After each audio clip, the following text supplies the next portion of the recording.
እግራችሁ ለተሰነጣጠቀባችሁ፣ በፀሐይ ምክንያት ለጠቆረባችሁ፣ እንዲሁም ደግሞ ተረከዛችሁ የደረቀ ላስቸገራችሁ ሁላችሁም ይሄን ቪዲዮ ካያችሁ በኋላ ታመሰግኑኛላችሁ።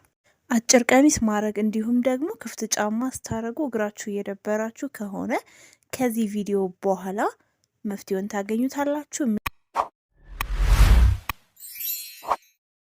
ሰላም ሰላም፣ ውድና የተከበራችሁ ውድ ቻናል ቤተሰቦች እንደምን አላችሁ? ሰላማችሁ በያላችሁበት ቦታ ይብዛላችሁ። መግቢያ ላይ እንዳያልኩት በጣም እጅግ በጣም በቀላል መንገድ ቤታችሁ ውስጥ በምታገኙ ነገር እጃችሁ እንደዚሁም ደግሞ ተረከሳችሁ ላይ ጠቋቀር ነገር እንደዚሁም እግራችሁም እጃችሁ የሚደርቅ ከሆነ በቀላል መንገድ መፍትሄ የምታገኙ በሶስት ውህድ ብቻ ነው። የመጀመሪያ የሚያስፈልገን ስኳር ነው። በሁለተኛ ደረጃ ደግሞ በየትኛውም ቦታ ላይ የተመሰከረለት ባዚሊን ነው ማለት ነው። በሶስተኛ ቦታ ላይ ደግሞ የምናስቀምጠው የኮኮናት ዘይት ወይም የወይራ ዘይት ማለት ነው።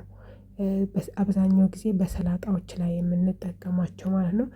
ግዴታ የወይራ ዘይት ወይም ኮኮናት አይደለም። ቤታችሁ ውስጥ የምትጠቀሙትን የትኛውንም የፀጉር ቅባቶችን መጠቀም ትችላላችሁ። ምክንያቱም ይህንን ያዘጋጀንን ውህድ ለእጃችንና ለእግራችን ብቻ ነው። አብዛኛው ጊዜ ፊታችን ላይ የምንጠቀማቸውን ነገሮች ፊታችን እጅግ በጣም ስስ ወይም ክፍተት ነገር ስላለው እንጠነቀቃለን። እግራችን ደግሞ እጃችንና እግራችንን ባለው ነገር ስናሸው ደግሞ ጠቋቁር ነገሮች እንደዚሁም ደግሞ ባዝሊን የተለያዩትን ነገሮች የሚዘጋ ነው ማለት ነው።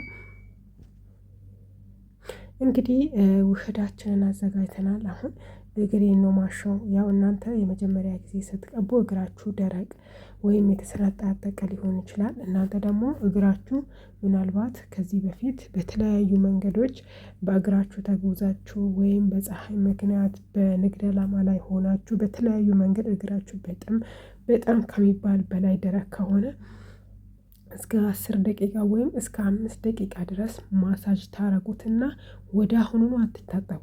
የሆነ ላስኪት ነገር ወይም እንደ ፔስታል አይነት ካልሲ አለው። እሱም ብዙ ሰዎች አናገኝም። በተለይ የመዳን ቅመሞች ደግሞ የምግብ ማሸጊያ አለ። በሱ እግራችሁን አሽጋችሁ ቢያንስ ከ3 ደቂቃ እስከ 5 ደቂቃ ታቆዩታላችሁ። ከዛ በላይ ደግሞ አታቆዩ ማለት ነው። ከዛ በላይ ካቆያችሁ እግራችሁ ተርከሳችሁ አካባቢ በተለይ እግራችን በደረቀው ሰዓት ክፍተት ያለው የውሃ እርጥበት ወይም ያዘጋጀናቸው ውህድ እግራችን ላይ ሲቆይ ምንድነው የሚሆነው? ያ መጀመሪያ የደረቀው ፍርፍር እንደ ፍርፍር ማለት እድል አለው። አብዛኛው ጊዜ ደግሞ ያንን በእግራችንን ድንጋይ ላይ በማሸት ወይም የእግር ማሻ ገዝተን ድንጋይ በሚመስለው በሱ ብናሻ ደግሞ ምንድነው እግራችን ለወደፊቱም እየተጎዳ ነው የሚሄደው። ሁል ጊዜ ያንን ይጠብቃል ማለት ነው። ሁል ጊዜ እግራችሁን ንፁህና ለስላሳ ቀለል ያለ እግር አይሆንላችሁም።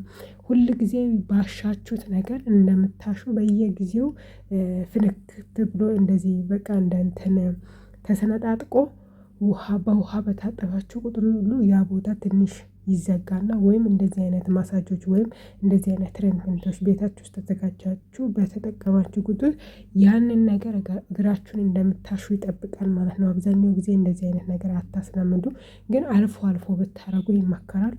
በየጊዜው በየምሽቱ የምታረጉ ከሆነ ደግሞ በዘላቀኝነት የምታገኙ ነገር ከሆነ ችግር የለውም። የሆነ እንግድነት ራሱ ስትሄዱ ልብሳችሁ ውስጥ ይዛችሁ የምትሄዱት ነገር ከሆነ ወደ ክፍለ ሀገር ስትሄዱም ደግሞ የሚመቻችሁ ከሆነ ችግር የለውም፣ ሞክሩት ማለት ነው። መሞከር ብቻ ሳይሆን አድርጉት። ግን 24 ሰዓት ውስጥ ላይ የማታገኙ ነገር ከሆነ ያንን የእግር ማሻን ወይም ድንጋይ ላይ እንደዚህ እግራችሁን መፈከፈኩን አታድርጉ እላለሁ። ብዙ ጊዜ እኔ በራሴ ስላየሁበት ነው ያንን ምለው። አንዴ ካስለመዳችሁ ዞሮ ዞሮ ስለሚጠብቅ ነው። እንግዲህ ይህን ማሳጅ ካዘጋጀን በኋላ እንግዲህ እጄ ላይ እንደምታዩት ይሄ የኔ የእጄ ጉልበት በተፈጥሮ ይሁን ምን ይሁን አላውቅም፣ በጣም ከሚባል በላይ በጣም ጥቁር ነው እና በቻልኩት መጠን እስቲ ብዙ አይነት ነገሮችን እቤቴ ውስጥ በማዘጋጃቸው ነገሮች እየሞከርኩ ነው። ከጠፋልኝ ከዚህ በፊትም ቪዲዮ ቀርጬ ይዤያለሁ፣ አሳያችኋለሁ ማለት ነው። እንግዲህ ዛሬ ያዘጋጀነውን ውህድ በእንደዚህ አይነት መልክ እጄ ላይ እግሬ ላይ ደግሞ እዚች ጋር ብቻ ሳይሆን እስከ ታፋዬ ድረስ ነው የቀባሁት ማለት ነው። ሁላችሁም ሞክሩት፣ ታመሰግኑኛላችሁ በእርግጠኝነት። ይሄ ደግሞ ማናችሁንም ዋጋ የሚያስከፍል ሩቅ ቦታ የምትሄዱት ነገር አይደለም። በመጀመሪያ ስኳር፣ በሁለተኛ ደረጃ ደግሞ ባዝሊን፣ በሶስተኛ ደረጃ የኮኮናት ዘይት ወይም የወይራ ዘይት ተጠቀሙበትና እውነቴን ነው የምላችሁ በእኔ ይሁንባችሁ፣ ሞክሩት። ቀጣይ ቪዲዮ እስከምንገናኝ ድረስ ቸር ሰንብቱ እላለሁ። ለቻናል አዲስ የሆናችሁ ከሆነ ሰብስክራይብ፣ ላይክ፣ ሼር እያደረጋችሁ አበረታቱ። አመሰግናለሁ።